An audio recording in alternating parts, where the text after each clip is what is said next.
الحمدللہ الحمدللہ رب العالمین والصلاة والسلام علی من کان نبیا و آدم بین الماء والطین وعلی آلہ و اصحابہ اجمعین اما بعد فاعوذ باللہ من الشیطان الرجیم بسم اللہ الرحمن الرحیم۔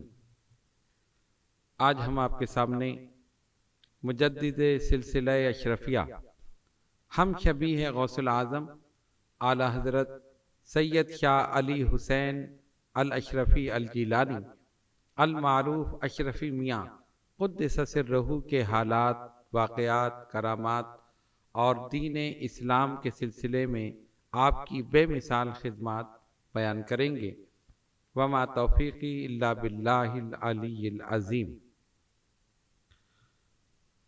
اعلی حضرت سید شاہ علی حسین اشرفی میاں 22 ربیع الثانی 1266 ہجری کو کچوچ شریف میں آپ کی ولادت باسعادت ہوئی۔ والد گرامی کا نام حضرت شاہ سید سعادت علی اشرفی الجیلانی رحمۃ اللہ علیہ۔ آپ مسلکن حنفی، مشربن چشتی قادری اور مولدن کچوچوی تھے۔ آپ صحیح النسب سید تھے۔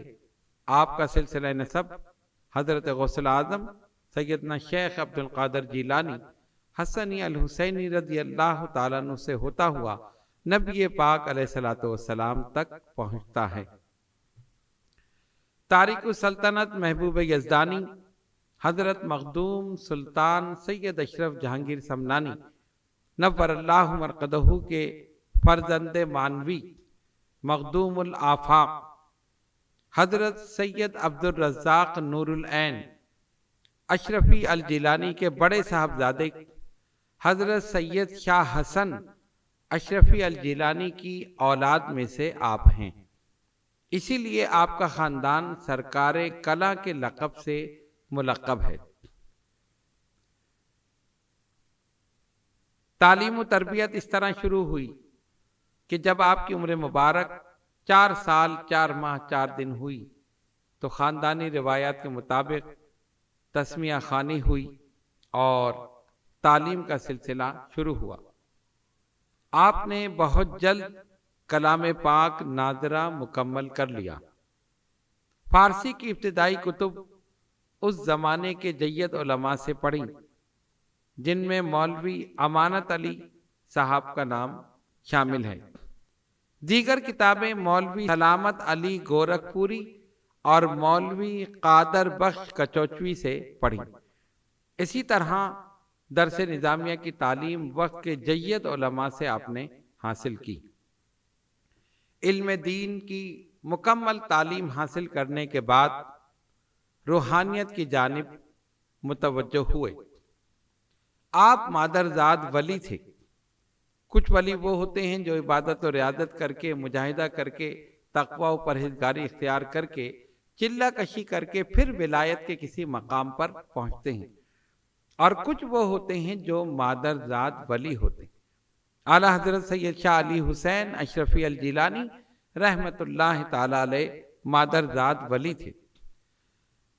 آپ کی سوانح حیات میں لکھا ہے کہ بچپن میں بھی کیفیت یہ تھی کہ جس طرح بچے ایک دوسرے کو مارتے ہیں، کھیلتے ہیں، کودتے ہیں، ایک دوسرے کے پیچھے بھاگتے ہیں، آپ نے کبھی بھی ایسا کوئی کام نہیں کیا۔ جو بھی چیز ہوتی تھی سب بچوں میں تقسیم کر دیا کرتے تھے، حالانکہ بچے دوسروں سے چھین کر کھا لیتے ہیں۔ آپ کی کیفیت یہ تھی کہ جو چیز آتی تھی سب اپنے ہم عمر بچوں میں، لڑکوں میں تقسیم کر دیا کرتے تھے۔ اکثر تنہا جا کر کسی کونے میں بیٹھ جاتے اور ذکر بالجہر اللہ ہو یا حق ہو اور اس قسم کے اذکار خود بخود آپ کیا کرتے تھے۔ ظاہر روحانیت کی گود میں آپ نے آنکھ کھولی تھی۔ گھر کا ماحول روحانی تھا، مذہبی تھا، تو اس کا اثر شخصیت پہ ہونا لازمی تھا۔ دیکھنے والے دیکھتے تھے کہ آپ عام بچوں سے بالکل الگ منفرد نظر آتے تھے۔ ایک مرتبہ کچوچ شریف میں سخت سردی کے زمانے میں رات کے وقت آگ جلا کر ہاتھ تاپ رہے تھے۔ بچوں نے کہا کہ آگ جلاتے ہیں اور ہاتھ تاپتے ہیں، آپ بھی تشریف لے آئے۔ بچے چاروں طرف بیٹھ گئے۔ ایک صاحبزادے جو خاندان ہی کے تھے، وہ کشمیری شال جو بڑی قیمتی ہوتی ہے وہ اوڑے ہوئے آ کر بیٹھ گئے اور کہا کہ مجھے بھی اجازت دو کہ میں بھی اپنے ہاتھ تاپ لوں۔ آپ نے فرمایا کہ بھائی ہم نے سب نے تو اس میں حصہ ڈالا ہے، کوئی لکڑی لے کر آیا ہے، کوئی کچھ لے کر آیا، تم نے اس میں کیا ڈالا؟ کوئی حصہ اپنا اس میں ڈالو تب ہم اجازت دیں گے۔ ان صاحبزادے نے کہا میرے پاس تو کچھ نہیں، رونے لگے، مجھے اجازت دو۔ فرمایا نہیں، ایسی اجازت نہیں ملے گی۔ پھر آپ نے فرمایا کہ اچھا یہ شال جو ہے یہ آگ میں ڈال دو، پھر تمہارا حصہ پورا ہو جائے گا۔ وہ بھی کم سن تھے، بچے تھے، انہوں نے وہ شال اتاری اور آگ میں ڈال دی۔ ظاہر ہے جب آگ میں شال گئی تو ظاہر ہے آگ کا کام تو جلانا ہے، وہ شال جیسے ہی آگ میں گئی وہ جل کر خاک ہو گئی۔ وہ بیٹھ گئے، ہاتھ تاپتے رہے۔ اس کے بعد یہ سب جب منتشر ہوئے تو سب چلے گئے اٹھ کر اپنے گھر۔ وہ صاحبزادے جن کی شال آگ میں ڈالی گئی تھی جب گھر پہنچے، والدہ محترمہ نے پوچھا کہ بیٹا وہ شال کہاں ہے؟ کہا وہ تو شال آگ میں ہی ڈال دی۔ بڑا غصہ آیا کہ اتنی قیمتی خوبصورت شال اور تم نے آگ میں ڈال دی، تم سے کس نے کہا تھا کہ آگ میں ڈالو؟ کہا سید علی حسین نے مجھ سے کہا تھا، یعنی اعلی حضرت اشرفی میاں کا نام لیا۔ ان کو بڑا غصہ آیا، تم نے ایسا کیوں کیا؟ جب وہ ناراض ہوئی، کہا تم ابھی جاؤ اور علی حسین سے کہو کہ ہماری شال واپس کرے۔ بس وہ بیچارے روتے ہوئے آئے، آپ وہیں موجود تھے۔ آ کر انہوں نے کہا کہ والدہ کہتی ہیں کہ شال واپس کرو۔ فرمایا وہ تو جل گئی، اب کہاں سے واپس کریں؟ جاؤ ان سے کہہ دو۔ کہا نہیں وہ تو مجھے ماریں گی۔ آ کے رونے لگے۔ جب بہت زیادہ روئے تو شاہ علی حسین اشرفی میاں رحمۃ اللہ علیہ کھڑے ہوئے، فرمایا آگ کے پاس جاؤ اور کہو کہ شال نکل، شال نکل۔ جب انہوں نے یہ جملہ کہا تو شال نکلنا شروع ہو گئی۔ فرمایا جب شال نکلے تو اس کا سرا پکڑ کے کھینچ لینا۔ انہوں نے جب سرا پکڑ کے کھینچا تو پوری کی پوری شال بالکل سلامت نکل آئی اور وہ شال لے کر چلے گئے۔ یہ آپ کے بچپن کی کرامت تھی۔ غور کریں کہ جب بچپن میں یہ کیفیت تھی تو جب کسی مقام پر پہنچے ہوں گے تو اس وقت ان کی کرامات، کمالات اور روحانی تصرفات کی کیفیت کیا ہو۔ اشرفی میاں کا بچپن تمام بچوں سے بالکل جدا گانا تھا۔ نماز کی پابندی فرماتے تھے اس وقت بھی جبکہ نماز فرض نہیں ہوئی تھی۔ کھیل میں کم وقت گزارتے تھے، ذکر اذکار میں وقت گزارتے تھے، بزرگوں کی محفل میں وقت گزارتے تھے۔ سلسلہ چلتا رہا۔ آپ نے اپنے برادر اکبر حضرت سید اشرف حسین اشرفی الجیلانی قدس سرہ کے دست مبارک پر سلسلہ اشرفیہ میں بیعت کی 1246 ہجری میں۔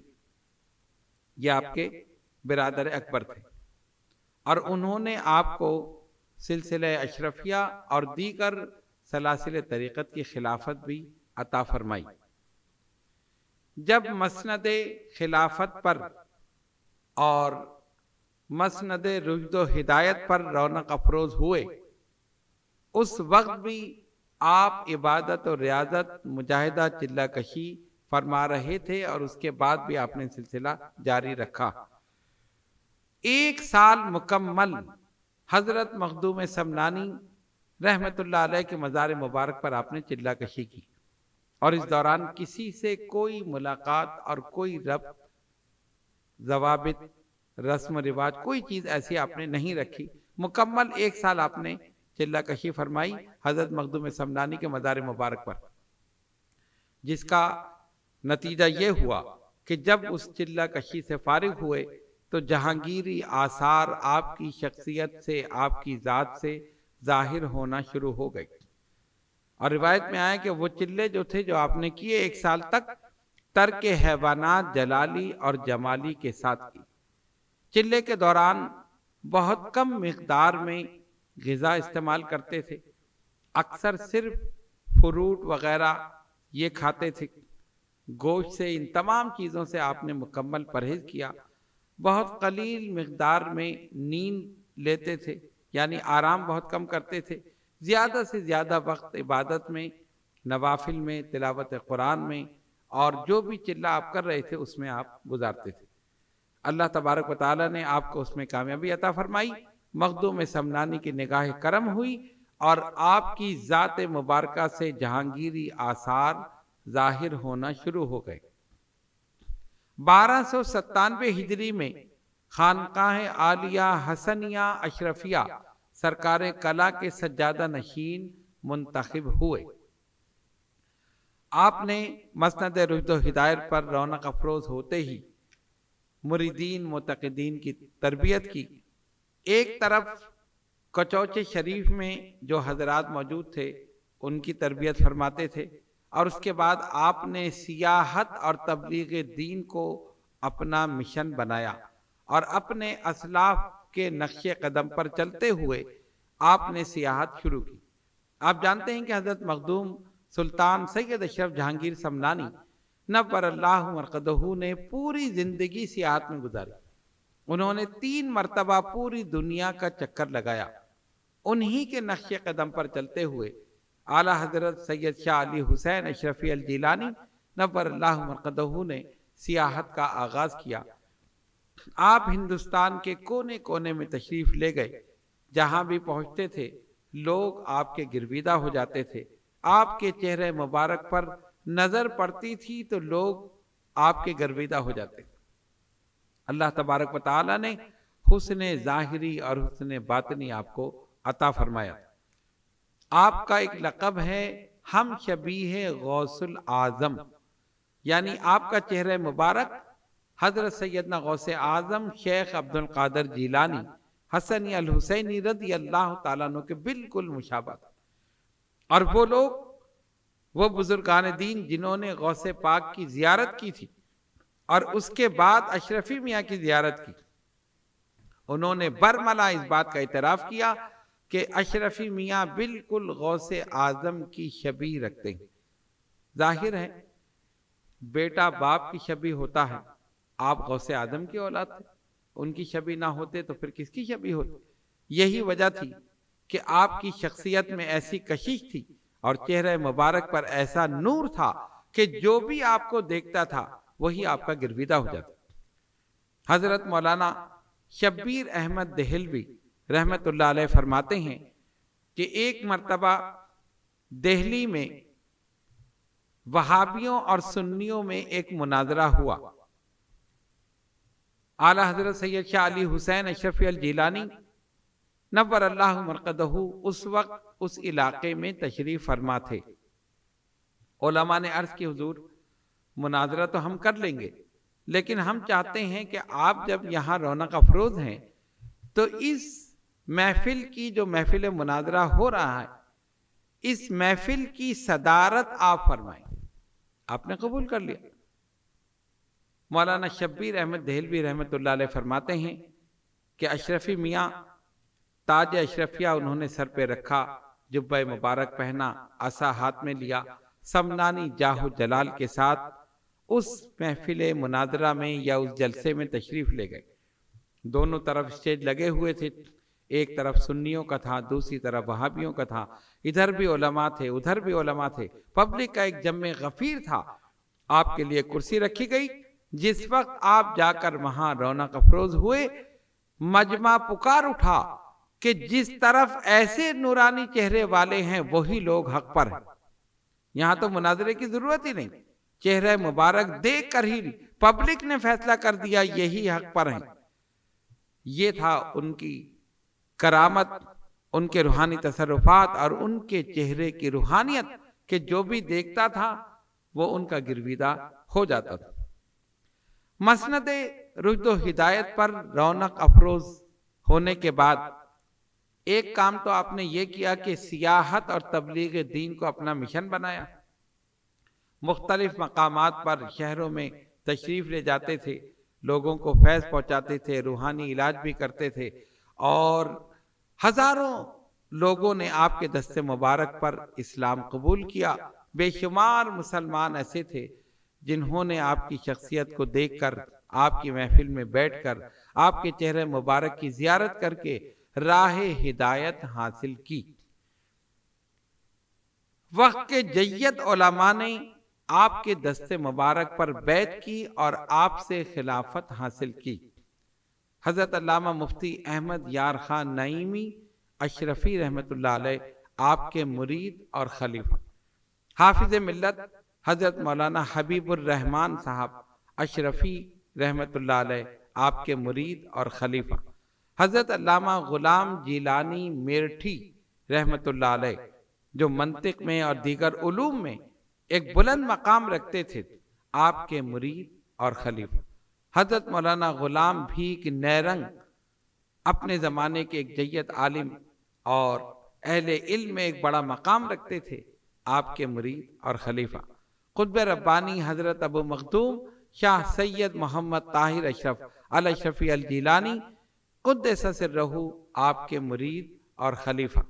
اسی طرح وہ علماء جنہوں نے آپ سے خلافت حاصل کی، مبلغ اسلام علامہ شاہ عبد العلیم صدیقی میرٹھی رحمۃ اللہ علیہ، صدر الافاضل علامہ سید محمد نعیم الدین مراد آبادی اشرفی رحمۃ اللہ علیہ، اسی لیے انہوں نے اس تفسیر کا نام اشرف التفاسیر رکھا حضرت مخدوم سمنانی کی نسبت سے۔ اور جب کچوچے شریف میں عرس مبارک ہوتا تھا، صدر الافاضل علامہ سید محمد نعیم الدین مراد آبادی اشرفی رحمۃ اللہ علیہ خود بنفس نفیس وہاں پر حاضری دیتے تھے۔ ایک روایت میں آیا کہ ایک مرتبہ عرس کے موقع پر تشریف لا رہے تھے، سڑک خراب تھی، سواری چلنے میں دقت محسوس کر رہی تھی، چلنے میں ہچکولے لگ رہے تھے، جو سواری پر جیسے جو لوگ بیٹھے تھے وہ سخت پریشان تھے۔ تو مرید نے کہا، حضرت راستہ خراب ہے، آپ کی عقیدت اور محبت دیکھیے۔ فرمایا، پیر کی طرف جانے والے راستے کو خراب نہیں کہتے، یہ راستہ تو ہمیں اپنے پیر کی جانب لے جا رہا، اس کو خراب نہ کہو۔ یہ عقیدت تھی صدر الافاضل علامہ سید محمد نعیم الدین مراد آبادی اشرفی رحمۃ اللہ علیہ کی۔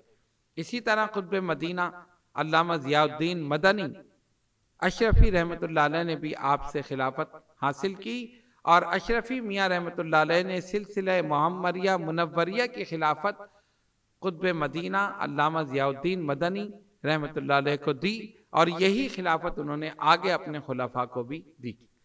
ہم نے صرف چند نام آپ کے سامنے پیش کیے ہیں، ورنہ بر صغیر پاک و ہند کے جید علماء ان کے نام اس فہرست میں موجود ہیں کہ جنہوں نے اشرفی میاں رحمۃ اللہ علیہ سے خلافت حاصل کی، آپ کے دست مبارک پر بیعت کی اور روحانی تربیت آپ سے حاصل کی۔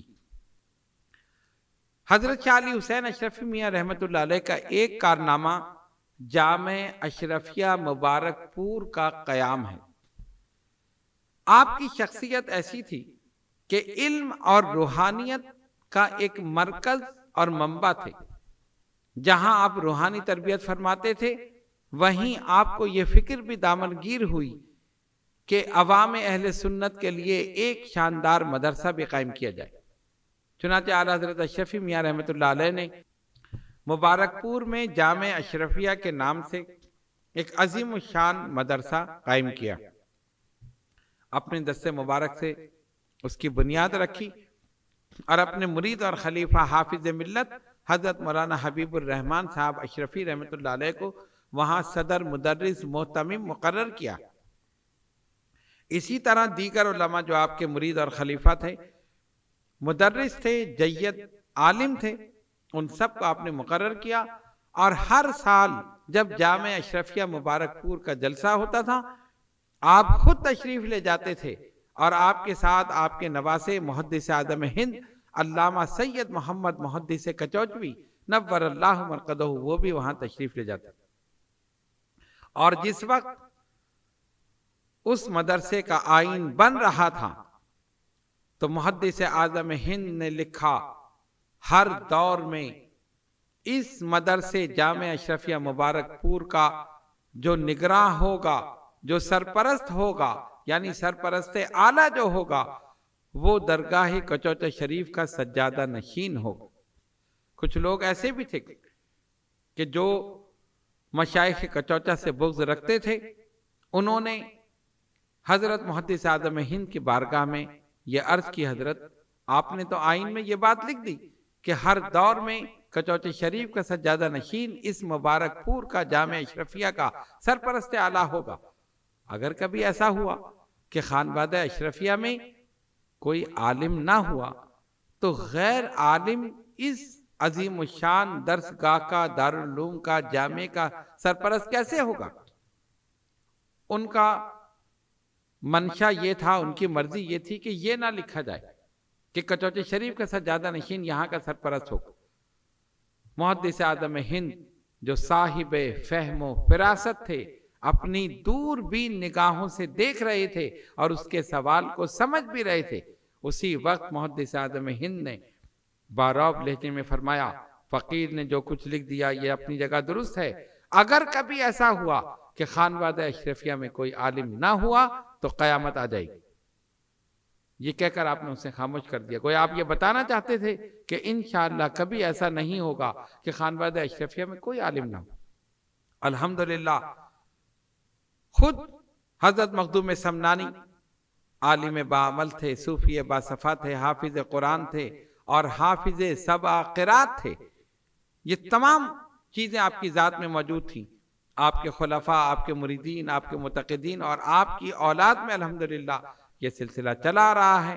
خانوادہ اشرفیہ کی خانقاہیں جہاں جہاں بھی قائم ہیں اور جو بھی سجادہ نشین ہے الحمدللہ وہ سب عالم دین بھی ہیں اور صوفی باصفا بھی۔ حضرت اشرفی میاں نے یہ مدرسہ قائم کیا جو آج تک موجود ہے، ان کی یادگار ہے، اور وہاں سے فارغ التحصیل ہونے والے اپنے نام کے ساتھ اشرفی لکھتے ہیں، اور اکثریت جو ہے وہ آپ کے مریدین کی ہوتی تھی اور آج بھی ہے۔ الحمدللہ یہ مدرسہ آج بھی قائم ہے، اور اس وقت سے اب تک نہ جانے کتنے بلکہ بے شمار علماء وہاں سے فارغ التحصیل ہو کر ہندوستان کے بلکہ پورے بر صغیر پاک و ہند، یعنی جب یہ ہندوستان پاکستان ایک تھا، اس پورے خطے میں پھیل چکے، بلکہ اس کے بعد پوری دنیا میں بھی تبلیغی خدمات انجام دے رہے ہیں۔ جب تک یہ علمی فیض جاری رہے گا، اس کا ثواب اعلیٰ حضرت شاہ علی حسین اشرفی میاں نور اللہ مرقدہ کی روح مبارک کو پہنچتا رہے گا۔ حضرت شاہ علی حسین اشرفی میاں رحمۃ اللہ علیہ نے کئی حج ادا فرمائے۔ ایک مرتبہ غالباً تیسرے حج کا واقعہ تھا کہ جب آپ حج بیت اللہ سے فارغ ہو کر مدینہ طیبہ حاضر ہوئے، مواج شریف میں حاضری دی، بارگاہ مصطفیٰ صلی اللہ علیہ وسلم میں با ادب سر جھکا کر کھڑے ہوئے تو دل میں خیال آیا کہ کاش سرکار کی نالین پاک میرے سر پر ہوں۔ اس کے بعد کیفیت طاری ہو گئی، بے خودی کی کیفیت ہو گئی۔ اسی عالم میں دیکھا کہ نبی پاک علیہ الصلوۃ والسلام تشریف لائے، سرکار کی زیارت ہوئی، اور آقا دو جہاں صلی اللہ علیہ وسلم نے اپنے دست مبارک سے ایک ٹوپی اشرفی میاں کو پہنائی۔ جب آپ اس کیفیت سے باہر ہوئے اور آپ نے دیکھا تو اس ٹوپی پر نالین پاک کا نقشہ بنا ہوا، گویا نبی پاک علیہ الصلوۃ والسلام نے آپ کی اس خواہش کو پورا فرما دیا۔ جب آپ کچوچے شریف تشریف لائے تو اس ٹوپی کو تبرکات میں رکھ دیا۔ وہ ٹوپی آج بھی کچوچے شریف کے تبرکات میں موجود ہے۔ اعلیٰ حضرت امام اہل سنت مجدد دین و ملت مولانا شاہ احمد رضا خان محدث بریلوی نور اللہ مرقدہ اپنے پیر خانے ماریرہ شریف پہنچے تو حضرت شاہ آل رسول ماریلوی رحمۃ اللہ علیہ نے فرمایا، احمد رضا، میرے پاس غوث اعظم کی ایک امانت ہے، اسے اولاد غوث اعظم تک پہنچانا ہے، اور اولاد غوث اعظم میں اس وقت سید شاہ علی حسین اشرفی الجیلانی المعروف اشرفی میاں موجود ہیں۔ اس وقت وہ دہلی میں ہیں، تم یہاں سے دہلی جاؤ حضرت نظام الدین اولیاء محبوب الہی کی درگاہ پر حاضری دو، اور وہاں جو مسجد ہے اس کی محراب میں وہ رونق افروز ہوں گے، وہاں تمہاری ملاقات ہوگی۔ اعلی حضرت امام احمد رضا خان محدث بریلوی نور اللہ مرقدہ مہریرہ شریف سے روانہ ہوتے ہیں، سفر کرتے کرتے دہلی پہنچتے ہیں، حضرت محبوب الہی کی بارگاہ میں حاضر ہوتے ہیں، مزار شریف پر حاضری دی، اور اس کے بعد وہاں قائم مسجد میں جب پہنچے تو دیکھا کہ مسجد کی عین محراب میں شاہ علی حسین اشرفی الجیلانی ہم شبیہ غوث العظم اپنے جاہ و جلال کے ساتھ رونق افروز ہیں۔ جیسے ہی امام اہل سنت کی نظر آپ کے چہرے مبارک پر پڑی، ان کی زبان سے نکلا، اشرفی اے رخت آئینہ حسن خوبا، اے نظر کردہ پروردہ سے محبوبہ۔ یعنی اشرفی میاں آپ حسن و جمال کا ایک ایسا آئینہ ہے جس میں 3 محبوبوں کی جھلک نظر آ رہی، 3 محبوبوں کی جھلک۔ اور وہ 3 محبوب کون ہیں؟ محبوب سبحانی، محبوب الہی اور محبوب یزدانی۔ محبوب سبحانی حضرت شیخ عبد القادر جیلانی رضی اللہ تعالیٰ، محبوب الہی سلطان المشائخ نظام الدین اولیاء محبوب الہی، اور محبوب یزدانی حضرت مخدوم سلطان سید اشرف جہانگیر سمنانی۔ پھر اعلی حضرت نے اشرفی میاں کو حضرت شاہ آل رسول مہریلوی رحمۃ اللہ علیہ کا پیغام پہنچایا۔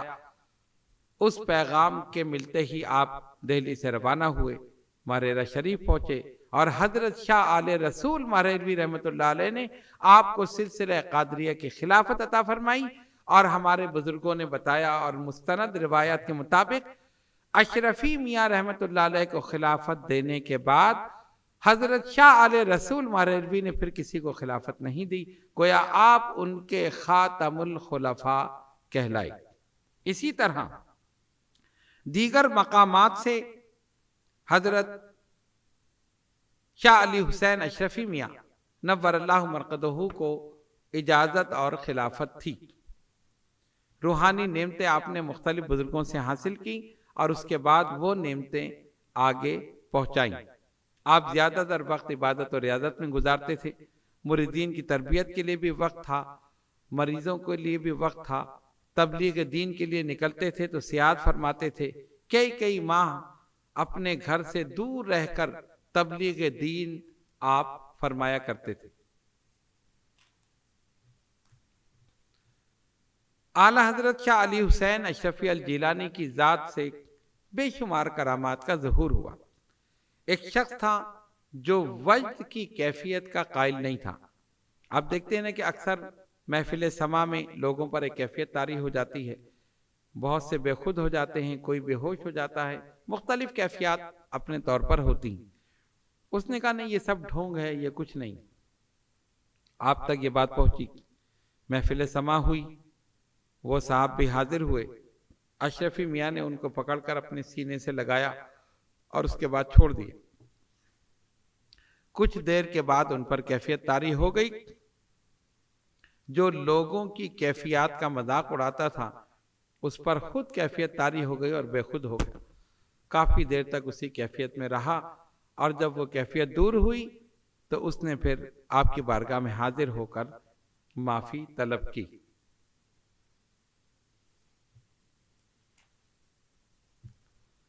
حضرت شاہ علی حسین اشرفی الجیلانی رحمت اللہ علیہ نے نصف صدی سے زائد عرصے تک ہندوستان کے طول و عرض میں تبلیغ دین کا فریضہ انجام دیا۔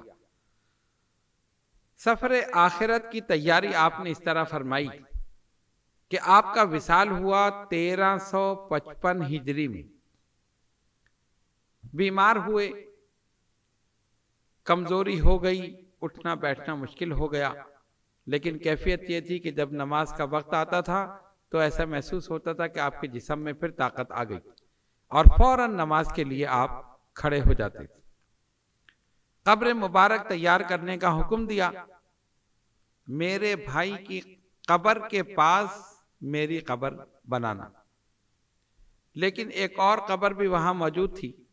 مریدین دیکھنے کے لیے گئے اور آ کر عرض کی، حضرت آپ کے لیے وہاں جگہ کم ہے، آپ کا جسم بھاری تھا، فربا تھا، تو اس کے لیے جگہ زیادہ چاہیے. کچھ دیر خاموش ہوئے اور فرمایا ساری عمر ان کو پڑھ کر بخشتے رہے، کیا وہ ہمیں اپنے قریب جگہ بھی نہیں دیں گے؟ جاؤ جا کر دیکھو، وہیں مزار بنے گا اور وہی ہماری جگہ ہے. جب لوگ گئے اور دوبارہ جا کر دیکھا اور قبر کھودنی شروع کی تو بظاہر تو ایسا محسوس ہوتا تھا کہ جگہ بہت کم ہے، لیکن جب قبر کھودی گئی تو بہت وسیع قبر، چوڑی قبر آرام کے ساتھ بن گئی. جب آپ شدید بیمار ہوئے، پورے ہندوستان میں خبر پھیلی، مریدین، معتقدین، متوسلین کچوچے شریف حاضر ہوئے، علماء آئے، مشائخ آئے، درویش آئے، فقیر آئے، مجذوب آئے، کہاں کہاں سے لوگ آپ کی زیارت کے لیے آتے تھے. آپ نے فرمایا بس یہ میرا وقت آخر ہے. اپنے پوتے آفتاب اشرفیت، نور دیدہ غوثیت، حضرت علامہ ابو المسعود سید شاہ محمد مختار اشرفی الجیلانی المعروف سرکار کلام، ان کو آپ نے اپنا جانشین مقرر کیا. اس کی تقریبات ہوئی، محفل سما میں ان کو اپنی جگہ بٹھایا اور خود حجرے میں بیٹھ کر آپ نے سماعت کی. اسی طرح نماز کا وقت ہوا تو مصلی پر ان کو آگے کر دیا اور خود پیچھے ہو گئے. لوگوں نے دیکھ لیا کہ اپنا مقام تفویض فرما رہے ہیں، اپنی جگہ ان کو دے رہے ہیں. اس کا مطلب ہے کہ اب سفر آخرت کی تیاری ہے. قبر مبارک کو تیار کرنے کا حکم دے دیا گیا. طبیعت بہت زیادہ ناساز ہوئی تو آپ کی صاحبزادی کی آواز تھوڑی سی بلند ہو گئی، جو کہ رو رہی تھی، اور آپ کی کیفیت دیکھ کر ان کی خود کی کیفیت عجیب ہو گئی. شاہ علی حسین اشرفی میاں نے پوچھا کون ہے یہ، کس کی آواز بلند ہوئی؟ کہا حضور صاحبزادی ہیں جو آپ کے غم میں رو رہی ہیں. فرمایا نہیں، ابھی فقیر نہیں جائے گا، ابھی کچھ دن باقی ہیں. فقیر اپنے جد اعلیٰ کی تاریخ پر ہی اس دنیا سے جائے گا. چنانچہ 11 رجب کو آپ نے وصال فرمایا کچوچے شریف میں، اور آپ کی نشان کردہ جگہ پر آپ کی تدفین ہوئی. اللہ تبارک و تعالی آپ کے مرقد مبارک پر بے شمار رحمت نازل فرمائے. جو تبلیغی خدمات، دینی خدمات اور جو کچھ آپ نے دین اسلام کے لیے کیا، مسلک حق اہل سنت کی ترویج و اشاعت کے لیے کیا، اللہ تبارک و تعالی اسے اپنی بارگاہ میں منظور و مقبول فرمائے اور ہمیں ان کے نقش قدم پر چلنے کی توفیق عطا فرمائے. وآخر دعوانا ان الحمد للہ رب العالمین.